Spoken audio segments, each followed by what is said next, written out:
first game, trial game 1. Yeah. I mean, prior to that, you had to be thinking, all right, first of all, I got to be kind of like the other guy. Right. But I got to be a little bit like myself. Yep. And then you weren't really sure what that was because you've never really done that before. But Yep. you grew up in a logging town, so you're channeling some of that logging heritage. Yeah, I knew the points. I knew the hard hat.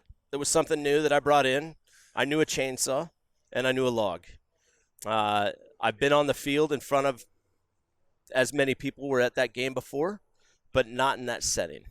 And when they announced me and told me I could go out on the field, and they announced me as trialist, I walked out on the field, and there was nothing in my life that I've ever done that I was that focused, locked, and nervous at the same time.